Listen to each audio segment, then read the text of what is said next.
새만금 세계 스카우트 잼버리가 가까스로 중단 위기는 모면했습니다. 준비 미흡을 두고 여야가 현 정부와 전임 정부 책임론으로 공방 중입니다. 한편 민주당 윤관석 의원의 구속에 이어 돈봉투 사건 명단까지 공개되면서 파장은 커지고 있습니다.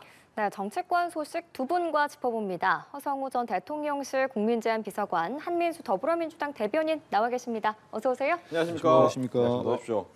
앞서서도 저희가 이제 잼버리 관련된 내용 인터뷰와 브리핑 내용을 좀 보셨는데 보니까 이제 책임 소재 공방이 여러 가지가 있습니다. 정부와 지방 정부 얘기도 있겠고 전 정부와 현 정부 얘기도 있겠고 다양하게 좀 볼 수가 있는 시각이 있는데 먼저 지방 정부의 책임 부분에 대한 얘기를 좀 들어보겠습니다. 먼저 좀 이야기를 해주시죠. 예.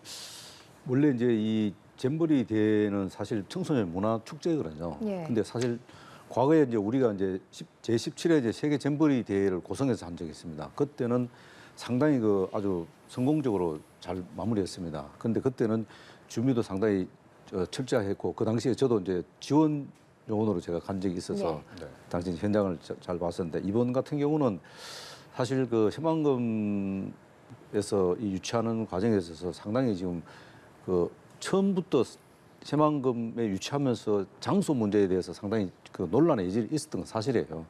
과연 새만금에서 저기에 허허벌판에다가 잼버리 유치를 하는 게 맞냐 하는 부분인데 역시 그 우려와 같이 우리 우려했던 바대로 사실 준비가 좀 부족한 건 사실이고요.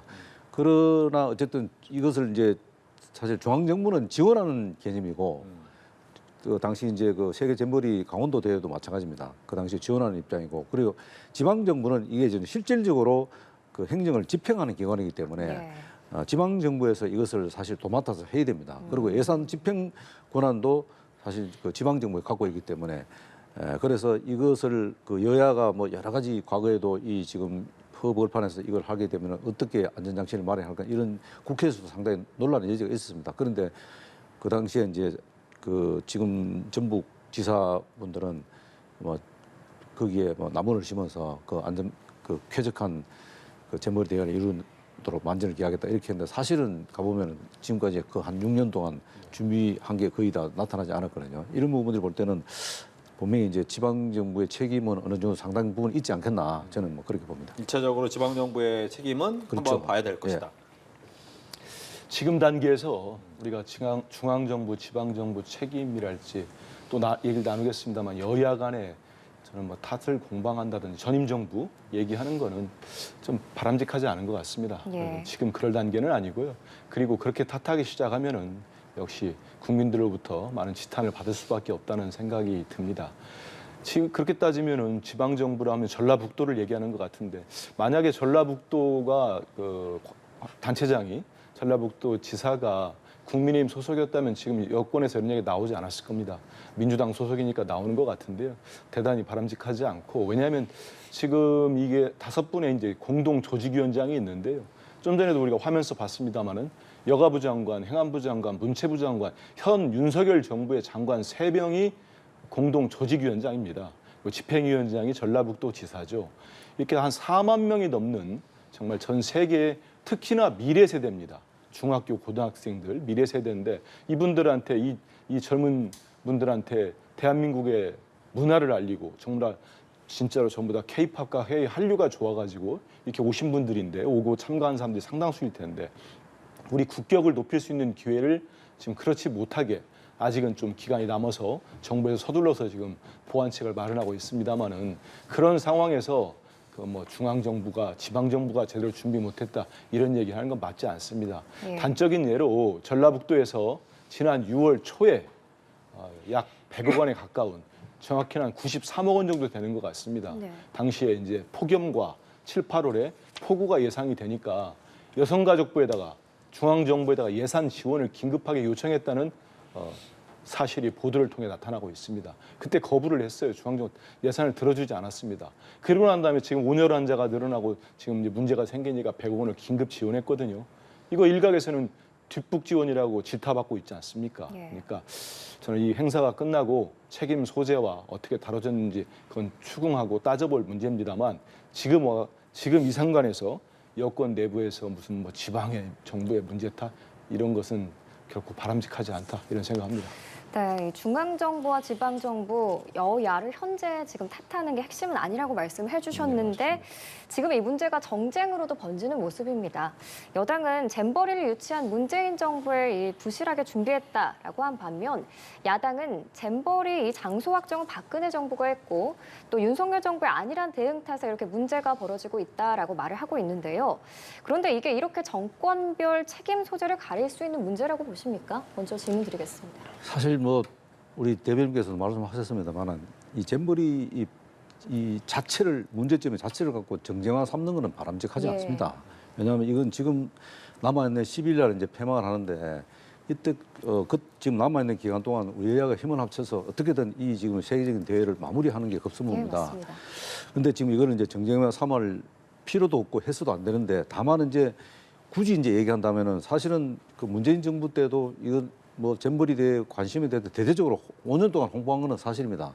그리고 또 전 송하진 그 전북지사 역시도 자기가 잼버리 유치했다고 해서 예산 정액을 자신이 했다 이렇게 해서 뭐 지적을 하고 이렇게 다 했는데 지금 현재 이것을 갖고 지금 여야가 공방을 벌인다는 것은 또 한 번 또 국민들의 눈살을 또 찌푸릴 수 있거든요. 지금은 여야가 힘을 합쳐갖고 어쨌든 지금 남은 기간 동안에 청소년들 안전과 보건 문제 이런 것들을 잘 알려야 되고 그리고 이것이 그나마 지금은 초기에는 좀 부실했습니다만 이 마무리를 잘 할 수만 있다면은 또 세계 또 우리 국격을 또 높일 수 있는 기회도 되고 또 중요한 것은 이 새만금이라는 것은 또 환경 이 매립지이기 때문에 우리 그 자연 환경에 대한 새만금에 대한 이 여러 가지 좋은 이점들을 세계에 알릴 수 있는 좋은 기회입니다. 그렇기 때문에 남은 기간 동안 최선을 다해서 여야가 협력해서 뭐 예산 부분이라든지 또 행정 지원이라든지 이 모두가 지금 합쳐야 되고 특히 이제 종교에 대해서도 좀 나섰지 않습니까? 네. 이렇기 때문에 이거를 정쟁화 삼는 것은 일단 좀 자제하고 그건 정쟁화는 나중에 또 따져도 되니까 지금은 총력을 기울여서 이것을 어떻게 우리가 잘 마무리하느냐에 초점을 기울여야 될 것 같습니다. 네, 여야가 힘을 합쳐서 마무리를 잘 해야 한다라고 말씀을 해주셨는데 대변인께서는 어떻게 생각하시는지요? 전 정권에 대한 핑계 더는 국민에게 안 통합니다. 이거 제 얘기 같습니까? 제 얘기 아닙니다. 딱 1년 전에 지난해 8월 25일 천안에서 지금 집권 여당이죠. 국민의힘 연찬회가 있었습니다. 그 자리에 참석하신 대통령께서 이 말씀을 하셨습니다. 윤석열 대통령이. 전 정권 핑계 더는 국민들에게 통하지 않는다. 이 말씀 해가지고 이게 우리 연합뉴스 TV에서도 크게 보도가 됐습니다. 모두 보도를 잘했어요. 근데 지금 1년이 지나가지고 우리 민주당의 공식 논평을 한번 찾아보십시오. 저희들이 이 잼버리 문제로 중앙정부, 여성가족부 충분히 공격할 소지 있습니다. 여성가족부 지금 현 정부는 폐지한다고 하지 않았습니까? 폐지되길 위기에 있는 부처가 얼마나 제대로 준비했겠는가 이렇게 비판할 수 있습니다. 근데 저희들 하지 않았어요. 대통령 말씀대로 대통령이 최근에 무량판 철근 나왔을 때도 전 정권 탓을 하시던데 이게 아마 전염이 된 건지 퍼져 있는 건지 바로 이어가지고 잼버리 문제가 생기니까 대통령실 고위 관계자 말로 5년 동안 문재인 정부 못했느냐. 국민의힘에서는 대변인 논평으로 문재인 정부와 전 민주당 정권을 탓하는 논평을 냅니다. 저는 정말 잘못됐다고 생각합니다. 그 이후에 저희들이 반박 차원에서 논평이 나갔습니다. 왜 전 정부 탓을 또 타는가? 저도 똑같이 말씀드리고 싶어요. 지금 이런 국격이 훼손되는 문제가 생겼는데 집권한 지 인수위까지 합치면 1년 6개월 다 돼갑니다. 그런 정권에서 다시 또 문재인 정부 탓을 하고 그러면 부산 엑스포가 우리가 잘해가지고 유치되면 오로지 윤석열 정부가 잘해서 유치된 겁니까? 박근혜 정부부터 시작해가지고 문재인 정부, 윤석열 정부까지 세 개 정부가 오로지 국민을 위해서 일했기 때문에 잘 되는 거 아니겠습니까? 그래서 정권은 5년밖에 안 됩니다. 하지만 우리 대한민국과 국민은 영속되는 거 아니겠습니까? 그러니까 무슨 일 벌어졌을 때 전 정권 탓도 대통령 말씀대로 1년 전에 말씀하셨잖아요. 전 정권 핑계대는 거 더 이상 국민들에게 통하지 않는다고. 이런 말씀을 대통령도 좀 지켜주시고 그다음에 대통령실이나 국민의힘도 제가 지금 드린 말씀을 좀 새겨놓으십시오. 좀 수첩에 적든지 해가지고 하고 싶을 때마다 다시 한번 보시고 더 이상 국민들한테 핑계 안 되겠구나 이런 생각하시면서 좀 자제하시고 그랬으면 좋겠습니다. 네. 제가 우리 대변인 말씀에 좀 토 아닌 토를 좀 달자면은 이게 이제 전 정권 탓하고 또 비정상화를 정상화하는 건 좀 구별을 해줄 필요가 있다. 왜냐하면은 현 정부에서는 어쨌든 과거 정부의 자잘못을 탓하기 이전에 그 잘못된 부분을 정상화시키는 게 그게 정부의 역할도 상당히 크다고 봅니다. 예를 들어서 뭐 원자력 문제라든가 이런 문제들은 과거 정부에서 잘못된 문제들을 바로잡겠다는 뜻입니다. 그런데 전 정부를 탓하는 거하고 전 정부에서 했던 비정상화를 현 정부에서 정상화하는 거하고는 완전히 별개로 봐줘야 된다. 그런데 지금 야당에서는 모든 것을 그 윤석열 후보에서 얘기만 하면 전부 과거 정부만 탓한다 이렇게 몰아붙이는데 그건 아니다. 그래서 전 정부 탓하는 거하고 비정상화를 정상화한다는 정책의 어떤 문제점을 지적하는 것도 있지만은 비정상화를 정상화하는 것은 별개라는 것을 분명히 좀 할 필요가 있다 이렇게 봅니다. 예. 네. 계속해서 얘기를 들어보면 그 부분 중에 하나가 이제 예산의 사용인 것 같아요. 보니까 한 6년 동안 이와 관련된 예산이 1,000억 원 정도 사용이 되는데 그러면 전 정권 전에 있는 박근혜 정부부터 시작해서 이제 한 6년 쓴 거잖아요, 돈을. 근데 이 부분이 어떻게 쓰였느냐를 좀 보긴 봐야 되겠죠. 이 보는 건 정상화입니까? 당연히 봐야죠. 네. 왜냐하면 그렇게 지금 이제 우리 대변인께서 말씀하신 대로 따지면은 그럼 현 정부에서 1,000억이면은 현 정부에서 1,000억을 쓴 건 아니지 않습니까? 예. 그럼 과거 6년 동안 1,000억을 집행해 왔단 말입니다. 물론 뭐 부족한 것은 정부에다가 뭐 지원 요청 했다고 하니까 뭐 했겠죠. 그러나 예를 들어 우리가 나무를 6년 전에 한 그루를 심었다 합시다. 지금쯤이면은 과일로 따지면 벌써 수확을 하고도 몇 번을 합니다. 근데 지금 지난 6년 동안 5년 동안 그 1,000억에 대한 어떤 그 과시적인 성과가 우리 아무도 없다는 거죠. 그게 조금이라도 있었다면은 이렇게 부실한 이 잼버리 대회는 되지 않을 것이다. 물론 운영의 묘도 물론 잘못된 것도 있다고 저는 봅니다. 예를 들어서 뭐 그 여기 잼버리 보면은 스카우트 운영 요원이라는 제도가 있습니다. IST라 해서 이런 IST 요원들을 좀 초기에 좀 많이 좀 입국을 시켜야 되는데 이걸 연차적으로 하다 보니까 초기에 7,000명이 들어와야 되는데 그 절반도 못 들어왔거든요.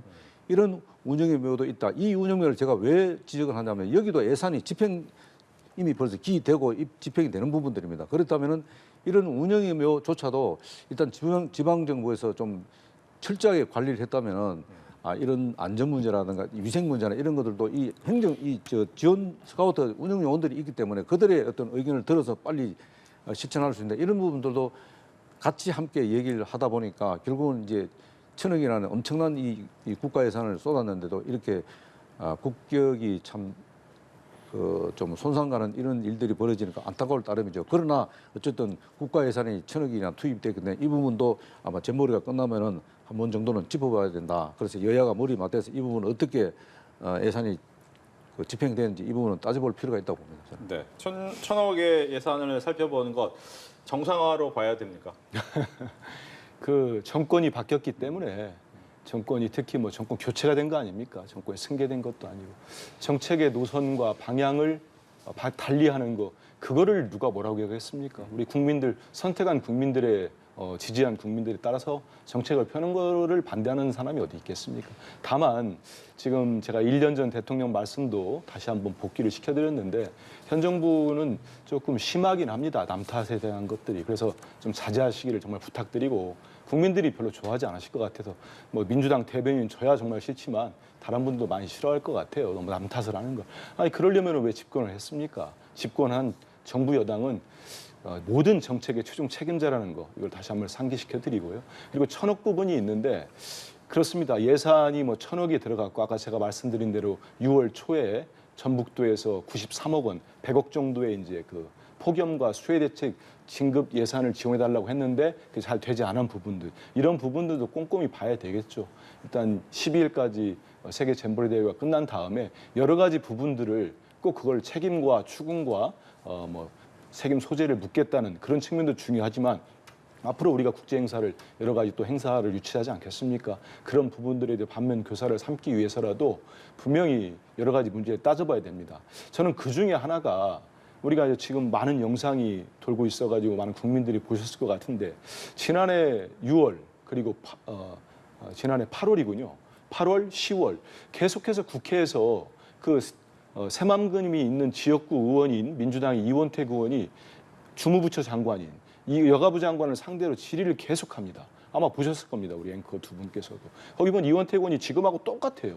오직하면은 정말 어떻게 그걸 예측했느냐 이렇게까지 지금 얘기들이 나오는데 지금 폭염 폭우 예상되고 본인이 가보니까 지난 8월에 비 온 뒤로 텐트 치기 힘들 정도로 침수가 되더라. 이 대책을 세워야 될 거 아닙니까? 정말 안타까워서 질의하는 거 보니까 이원택 의원이 상당히 심각하게 물어보더라고요. 근데 제 시각인지는 모르겠습니다만 여가부 장관의 답변을 하는 거 보니까 별로 심각하게 받아들이지 않았어요. 뭐 준비 잘 되고 있습니다. 따로 부르고 따로 보고 드리겠습니다. 이러고 따로 보고 있는지 모르겠어요. 그래서 저는 이 부분 따져봐야 된다고 봅니다. 1년 전에 아무리 본인들이 뭐 이렇게 듣기 싫어하는 야당일지 몰라도 야당 의원이 그렇게 국회에서 제대로 짚은 거 아닙니까? 지역구, 거기를 지역구로 둔 의원이. 그랬을 때 1년 전에만이라도 세게 들었다면은 지금의 이 혼선이 있었겠느냐. 저는 혼선이 있더라도 최소한 어느 정도 최소화로 막았을 거다. 이런 생각이 듭니다. 그래서 이번 끝난 다음에 예산 문제, 그다음 집행 문제, 여러 정책 문제, 예방, 대책 문제 이런 것까지 한번 따져보는 자리가 반드시 국회에서도 필요하고 그다음에 여러 가지 필요하다고 생각합니다. 네, 두 분 모두 이 1,000억 원 예산의 사용이 적절했는지에 대해서는 조금 회의적인 입장이다라고 입장을 같이 해주셨습니다. 지금 시점에서 가장 중요한 건 아무리 어쨌든 이 잼버리 대회를 중단하지 않고 끝까지 가기로 한 만큼 성공적이고 안전하게 대회를 마무리하는 거일 텐데요. 이 정치권이 좀 정쟁화를 부추기고 있는 모습입니다. 앞으로 성공적으로 대회를 마무리하기 위해서는 어떤 대책이 더 필요할 거라고 보세요?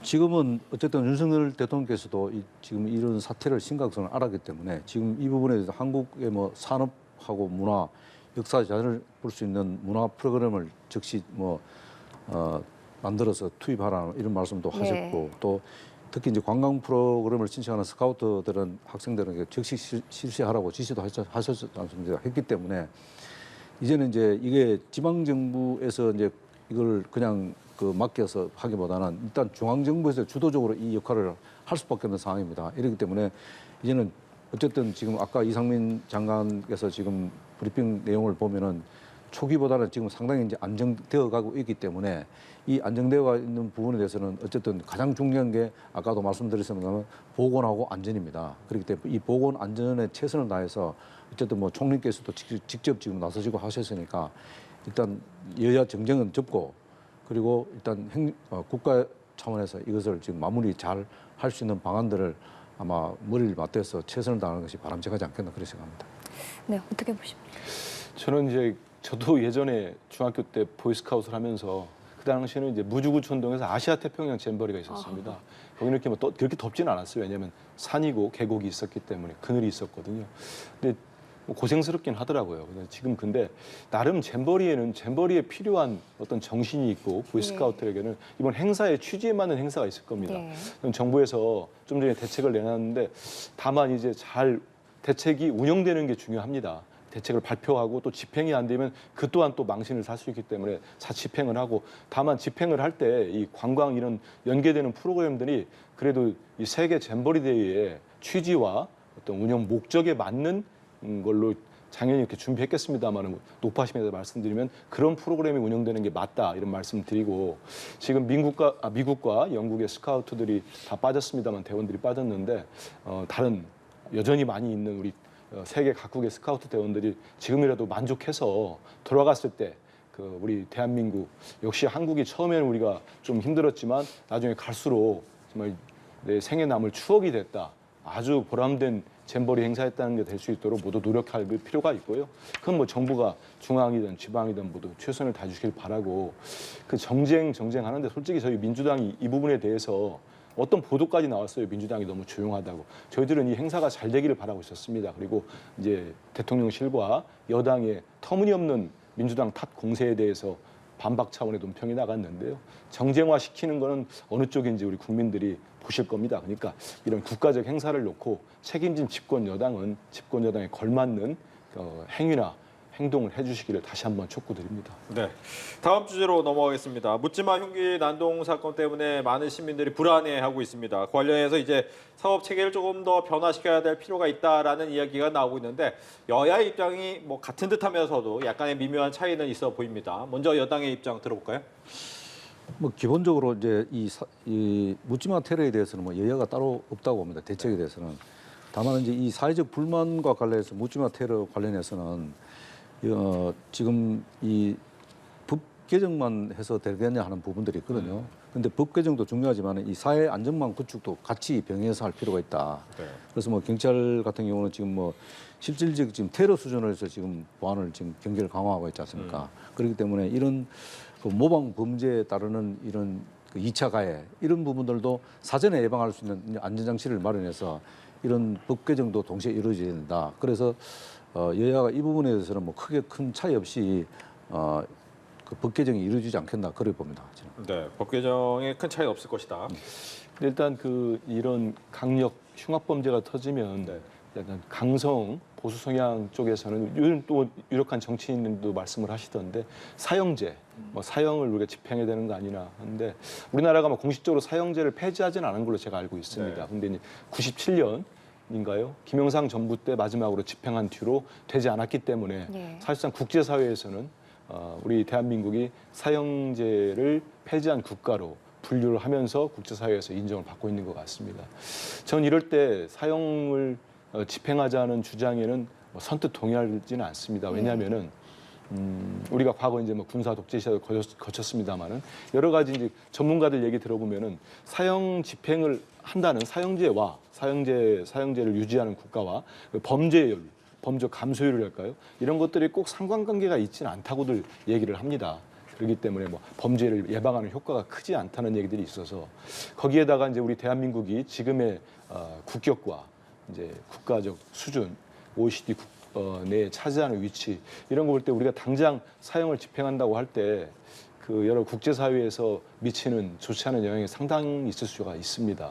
뭐 국제 엠네스티 같은 데에서도 상당히 비판할 가능성이 높고요. 그래서 이 부분은 당장은 뭐 강경한 목소리를 내는 분들도 있겠습니다만은 국회와 우리 전문가 집단 또 시민 사회 여러 단위에서 이런 강력하고 흉악 범죄를 막을 수 있는 대책을 좀 치밀하고 차분하게 접근하는 게 중요하다. 예. 그래서 뭐 자꾸 또 얘기 나누겠습니다만 현재로서는 뭐 사형을 집행하자 뭐 이런 얘기보다는 보다 근본적인 문제를 좀 천착해 들어가는 게 맞지 않겠나라는 생각이 듭니다. 네, 사형 예, 말씀. 법 개정과 관련해서 뭐 지금 우리 대변인께서 말씀하신 대로 뭐 사형 제도를 강화를 할 건지 말 건지 이거는 이제 여야가 이제 논란의 여지가 있으니까 머리 맞대봐야 되겠지만 그거보다 앞서서 이게 무차별 범죄 행위라는 이 정의가 우리가 많이 넓습니다. 무차별 범죄 행위라는데 사실 무차별 범죄 행위라는 정의가 정확하게 지금 명확하게 지금 정의되어 있지 않습니다. 사실 이 부분부터도 무차별 범죄 행위라는 이게 범위가 어디까지인지 구체적으로 어떤 내용인지 이것을 먼저 좀 정의를 한 후에 차후에 그다음에 뭐 사형제도를 강화한다든가 이 부분들을 논해야 되지 않겠나. 그러나 그 전에 무차별 범죄 행위 자체가 명문화시키기 위한 사전에 정의를 한번 해볼 필요가 있지 않나. 이 부분도 역시 아마 국회에서 여야가 이제 머리 맞대야 할 부분이 아니겠나 그렇게 지적하고 싶습니다. 네, 알겠습니다. 야권에서는 이 가석방 없는 종신형 제도에 대한 얘기가 나오고 있는데요. 뭐 윤 대통령이 직접 강력 대응을 주문하기도 했는데 요즘 범죄 양상이 많이 좀 예전과는 달라진 모습이 보이고 있어요.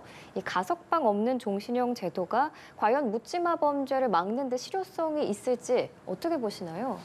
그래서 뭐 제가 이제 법 전문가가 아니기 때문에 실효성 부분이 있냐 없냐 뭐 이것을 갖고는 뭐 정치권에서 논할 부분인데 다만 이제 이런 그 불특정 시민들을 상대로 흉악 범죄를 저질렀을 경우는 사실 사전 예방이 굉장히 중요하지 않습니까? 사전 예방을 하려면 강력한 처벌법이 있어야 됩니다. 강력한 처벌법이 없으면 사전 예방하기가 굉장히 어렵습니다. 그렇기 때문에 이 부분을 사전 예방 부분을 어떻게 할 것이냐 하는 부분들도 아마 국회에서 이런 논의할 부분이 아니겠냐 저는 그렇게 생각합니다. 네, 마찬가지로 예, 질문드리겠습니다. 이게 그러니까 사형제를 이제 부활하기가 사형 집행을 하기가 현실적으로 제가 말씀드린 대로 국제사회 관계랄지 여러 사회 구성원들 간의 어떤 공통된 합의랄지 이런 과정들이 필요하기 때문에 가석방 없는 종신형 제도 이런 논의가 이럴 때마다 나오기 시작합니다. 나오고 있는데 저는 뭐 한번 검토해볼 필요도 있다고 생각을 개인적으로는 생각합니다. 여러 가지로 다양하게 접근을 해야 될 것 같습니다. 지금 묻지마 범죄가 이런 무차별적으로 지금 왜 일어나고 또 살인 예고를 하는 사람들이 갑작스럽게 뭐 30명이 넘고 이런 것들이 왜 이렇게 일어나고 있는지에 대한 근본적인 접근을 해야 되는데요.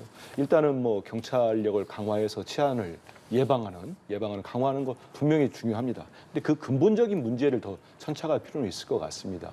지금 20대 젊은 층에서 왜 이런 범죄가 벌어지는지 저는 우리 사회에 이것 뭐 저는 윤석열 정부 탓하는 거 아닙니다.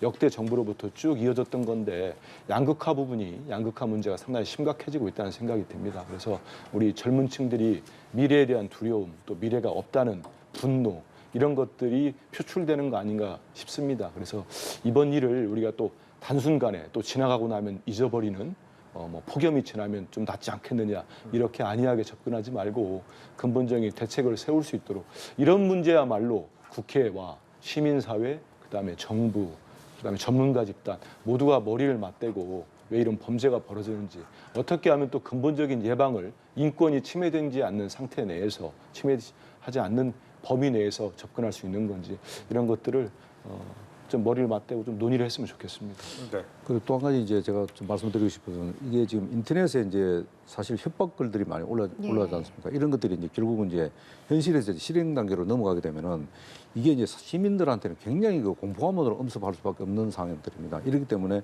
이런 부분들을 단순 경범죄로 처벌하기는 곤란하다. 이런 부분은 강력하게 일단은 일단 조치를 취해야 됩니다. 그렇게 하려고 하다 보니까 이게 이제 종신형 제도냐 아니면은 사형 제도를 다시 부활할 거냐 하는 부분들이 이제 나오는 부분인데 어쨌든 그와 관계없이 어쨌든 살인 테러를 예고하는 이런 부분들은 강력하게 정부에서 대응할 필요가 있지 않나. 네. 이거는 테러 수준으로 갈 수밖에 없다. 왜냐하면은 시민들의 공포감에서 벗어나게 할 수 있는 길은 결국 강력한 대응을 하는 것이 가장 바람직하다. 저는 그렇게 봅니다. 네. 예, 하나의 아이템만 더 하죠. 예, 더불어민주당 전당대 봉투 살포 의혹과 관련해서 윤관석 의원 무소속으로 이제 탈당한 이후에 윤관석 의원이 구속된 이후 민주당 의원들 19명의 실명이 공개가 됐는데 여기에 대해서 먼저 민주당 입장 듣겠습니다. 일단은 돈봉투 의혹 사건에 대해서는 우리 당대표께서도 국민들께 사과 말씀을 드렸고 저도 뭐 이 자리를 빌어서도 여러 차례 말씀을 드렸는데 이런 국민들 보기에 민망하죠. 이게 2023년도, 2021년 전당대회 때 벌어진 일인데 있었다는 거. 예전에 새누리당 때인가요? 그 2012년도에 한번 불거진 뒤에 그 뒤에 10년이 지났음에도 있었다는 부분에 대해서는 국민들께 또 다시 한번 사죄 말씀드리겠습니다. 이 두 분이 탈당을 했고 지금 무소속 신분입니다만은 전직 민주당 의원이었기 때문에 드리는 말씀입니다. 근데 이제 영장이 보면은 윤관석 의원은 이제 발부가 됐는데 네.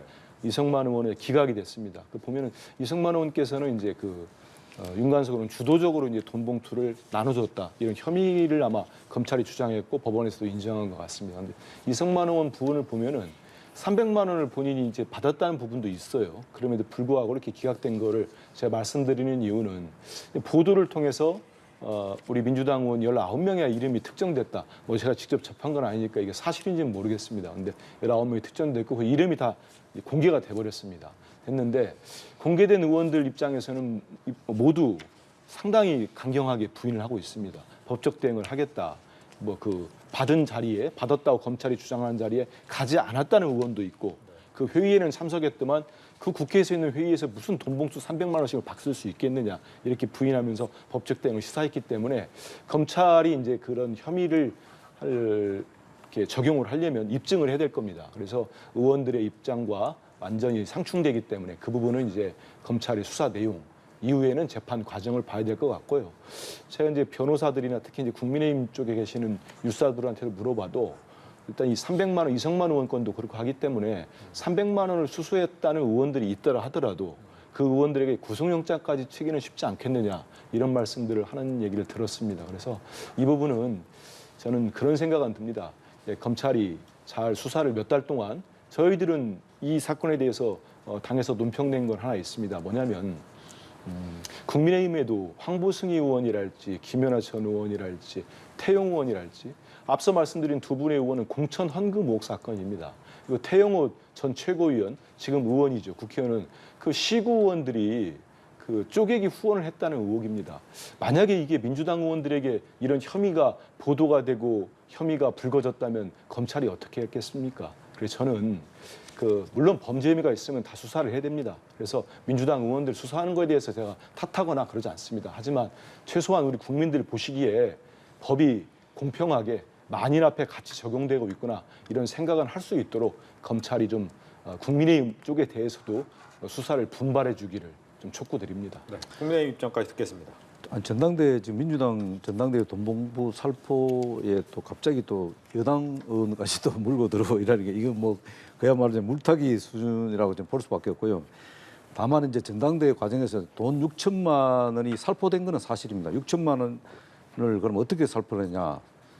20명에게 300만 원씩 살포하면 딱 6천만 원이 떨어집니다. 그러면 누군가가 돈을 받았다는 겁니다. 20명은. 이 부분은 검찰에서 무조건 밝혀야죠.